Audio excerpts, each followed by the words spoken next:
नमस्कार दोस्तों, welcome to career education में आप सभी का स्वागत है। दोस्तों आज हम लोग एस के झा सर जी के बुक का कार्य शक्ति और ऊर्जा चैप्टर के सारे प्रश्न हम लोग इस वीडियो में देखेंगे। हाँ दोस्तों, आप बिल्कुल सही सुने। एस के झा सर जी के बुक का कार्य शक्ति और ऊर्जा चैप्टर के सारे प्रश्न हम लोग इस वीडियो में देखेंगे। तो आप वीडियो को पूरा देखिए, आपके लिए एक एक सवाल इम्पोर्टेंट हैं। ओके दोस्तों, चलिए बिना देरी किए हुए हम लोग डायरेक्ट क्वेश्चन देख लेते हैं।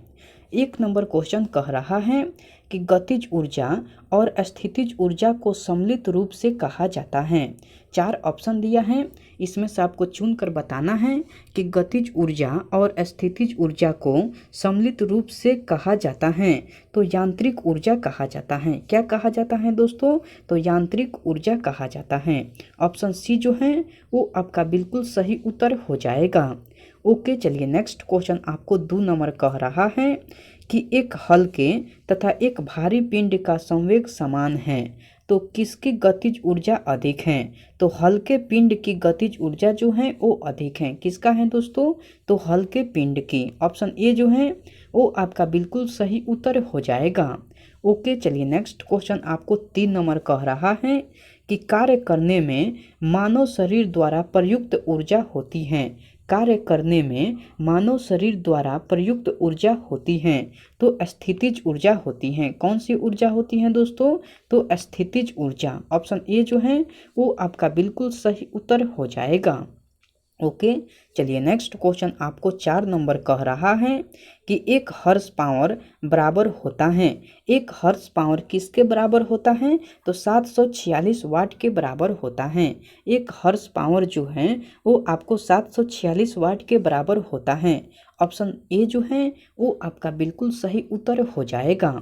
ओके, चलिए नेक्स्ट क्वेश्चन आपको 5 नंबर कह रहा है कि एक प्रयुक्त बल तथा एक पिंड का विस्थापन एक दूसरे से 90 डिग्री पर बनता हो तो किया गया कार्य है। तो किया गया कार्य क्या है? तो शून्य है। तो किया गया कार्य जो है वो आपको शून्य है। ऑप्शन सी जो है वो आपका बिल्कुल सही उत्तर हो जाएगा। मैं यह क्वेश्चन फिर से रिपीट कर दे रहा हूँ। क्वेश्चन कह रहा है कि एक प्रयुक्त बल तथा एक पिंड का विस्थापन एक दूसरे से 90 डिग्री पर बनता हो तो किया गया कार्य है। तो किया गया कार्य जो है वो आपको शून्य है। ऑप्शन सी जो है वो आपका बिल्कुल सही उत्तर हो जाएगा। ओके, चलिए नेक्स्ट क्वेश्चन आपको 6 नंबर कह रहा है कि आकार में बदलाव के कारण शरीर द्वारा प्राप्त ऊर्जा को कहा जाता है। आकार में बदलाव के कारण शरीर द्वारा प्राप्त ऊर्जा को कहा जाता है तो प्रत्यस्थ स्थितिज ऊर्जा कहा जाता है। क्या कहा जाता है दोस्तों? तो प्रत्यस्थ स्थितिज ऊर्जा। ऑप्शन बी जो है वो आपका बिल्कुल सही उत्तर हो जाएगा। ओके, चलिए नेक्स्ट क्वेश्चन देख लेते हैं। दोस्तों अगर आपको इसका पीडीएफ चाहिए तो मैं टेलीग्राम का लिंक डिस्क्रिप्शन बॉक्स में दे दूंगा, वहां से आपको इसका पीडीएफ मिल जाएगा। ओके, चलिए नेक्स्ट क्वेश्चन आपको 7 नंबर कह रहा है कि 1 किलोवाट घंटा बराबर होता है। 1 किलोवाट घंटा बराबर होता है तो 36 गुने 10 के पावर 5 जूल के बराबर होता है। 1 किलोवाट घंटा जो है वो बराबर होता है तो 36 गुने 10 के पावर 5 जूल के। ऑप्शन ए जो है वो आपका बिल्कुल सही उत्तर हो जाएगा। ओके, चलिए नेक्स्ट क्वेश्चन देख लेते हैं। दोस्तों आपको मैं उम्मीद करता हूं कि क्वेश्चन आपको अच्छे से समझ में आ रहा है। दोस्तों अगर आपको वीडियो पसंद आती है तो इस वीडियो को लाइक कर दीजिए और कमेंट करके बताइए कि वीडियो आपको कैसे लगी। दोस्तों अभी तक आप इस चैनल को सब्सक्राइब नहीं किए हैं तो प्लीज़ इस चैनल को सब्सक्राइब कर दीजिए और बेल आइकन को भी प्रेस कर दीजिए। ओके, चलिए नेक्स्ट क्वेश्चन आपको 8 नंबर कह रहा है कि जब दो लोचदार पिंड आपस में जोर से टकराते हैं तो क्या होगा? जब दो लोचदार पिंड आपस में जोर से टकराते हैं तो क्या होगा दोस्तों? तो दोनों पिंड दोबारा अपनी प्रारंभिक आकृति प्राप्त करने के लिए शुरू हो जाते हैं। ऑप्शन बी जो है वो आपका बिल्कुल सही उत्तर हो जाएगा। मैं यह क्वेश्चन फिर से रिपीट कर दे रहा हूँ। क्वेश्चन कह रहा है कि जब दो लोचदार पिंड आपस में जोर से टकराते हैं तो क्या होगा? तो दोनों पिंड दोबारा अपनी प्रारंभिक आकृति प्राप्त करने के लिए शुरू हो जाते हैं। ऑप्शन बी जो है वो आपका बिल्कुल सही उत्तर हो जाएगा। ओके, चलिए नेक्स्ट क्वेश्चन 9 नंबर देख लेते हैं। अब मैं क्वेश्चन को थोड़ा सा बड़ा कर देता हूं ताकि आपको क्वेश्चन पढ़ने में दिक्कत नहीं हो। ओके, नेक्स्ट क्वेश्चन आपको 9 नंबर कह रहा है कि रॉकेट डैश के सिद्धांत पर कार्य करता है। रॉकेट जो है वो किसके सिद्धांत पर कार्य करता है? तो संवेग संरक्षण के सिद्धांत पर। ऑप्शन डी जो है वो आपका बिल्कुल सही उत्तर हो जाएगा। ओके, चलिए नेक्स्ट क्वेश्चन आपको 10 नंबर कह रहा है कि बल एवं विस्थापन दोनों सदिश हैं। बल एवं विस्थापन दोनों सदिश हैं, तो कार्य जो बल और विस्थापन का गुणनफल है वह है, तो वह अदिश है। क्या है दोस्तों? तो वह अदिश है। ऑप्शन बी जो है वो आपका बिल्कुल सही उत्तर हो जाएगा। ओके, चलिए नेक्स्ट क्वेश्चन आपको 11 नंबर कह रहा है। मैं थोड़ा सा क्वेश्चन को छोटा कर देता हूं ताकि आपको क्वेश्चन पढ़ने में दिक्कत नहीं हो। ओके, चलिए नेक्स्ट क्वेश्चन आपको 11 नंबर कह रहा है कि किसी पिंड का गतिज ऊर्जा 4 गुनी हो गई है। किसी पिंड का गतिज ऊर्जा 4 गुनी हो गई है, तो इसके नए संवेग का मान हो जाएगा। तो इसके नए संवेग का मान क्या हो जाएगा?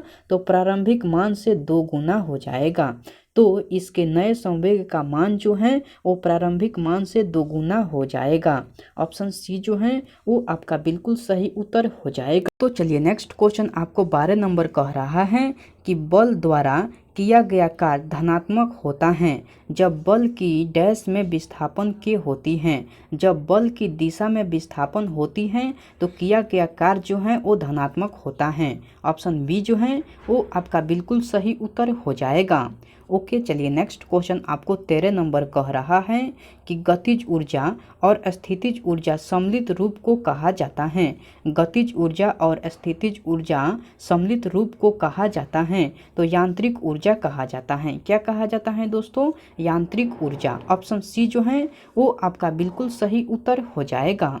ओके, चलिए नेक्स्ट क्वेश्चन आपको 14 नंबर कह रहा है कि यदि किसी गतिमान वस्तु का संवेग p एवं द्रव्यमान m हो तो p एवं m पदों में गतिज ऊर्जा का मान होता है तो p²/2m होता है। कितना मान होता है दोस्तों? तो p²/2m। ऑप्शन डी जो है वो आपका बिल्कुल सही उत्तर हो जाएगा।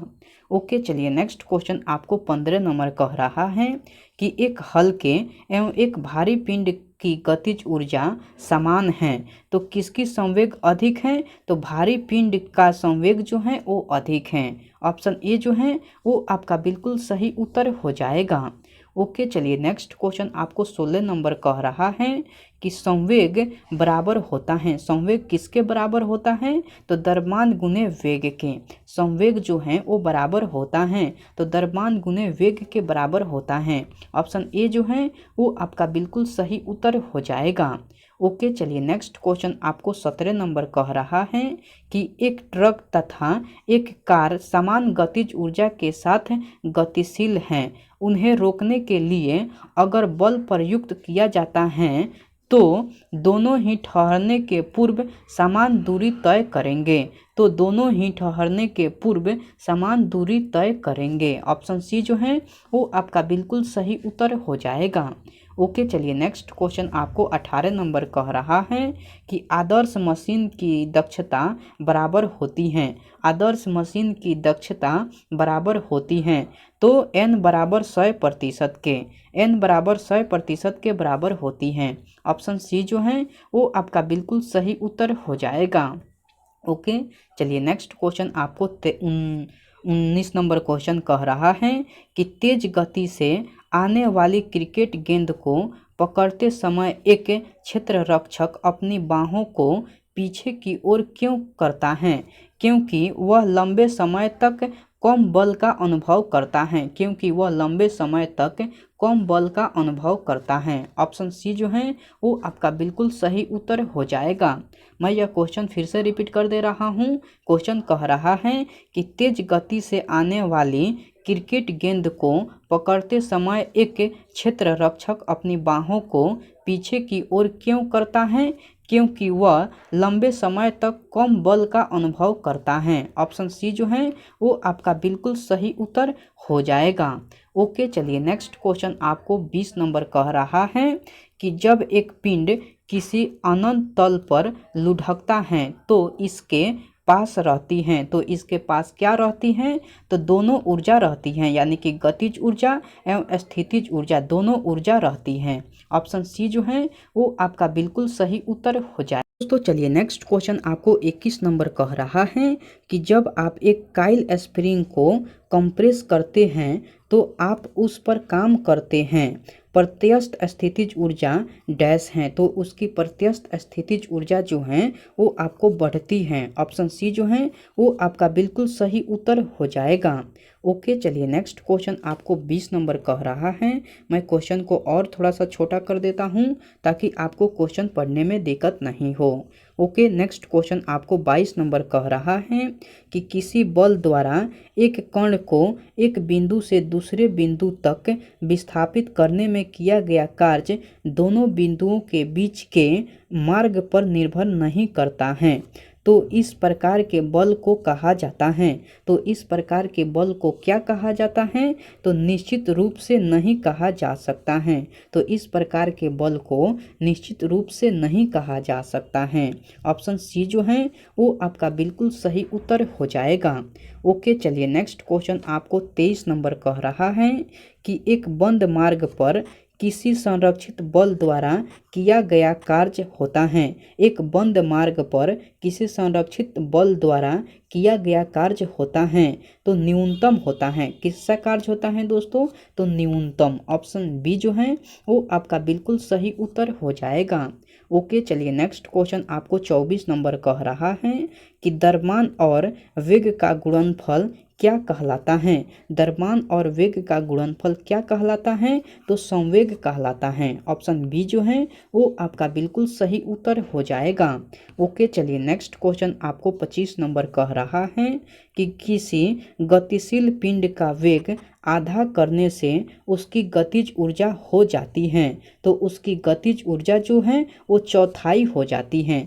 किसी गतिशील पिंड का वेग आधा करने से उसकी गतिज ऊर्जा हो जाती है तो चौथाई हो जाती है। ऑप्शन डी जो है वो आपका बिल्कुल सही उत्तर हो जाएगा। ओके दोस्तों, इतना सारे क्वेश्चन था। मैं उम्मीद करता हूँ कि सारे क्वेश्चन आपको याद हो गया होगा। दोस्तों अगर आपको सारे क्वेश्चन याद नहीं हुआ है तो आप इस वीडियो को फिर से देखिए। ओके दोस्तों, आपसे मैं नेक्स्ट वीडियो में मिलता हूँ। तब तक के लिए टेक केयर एंड बाय दोस्तों।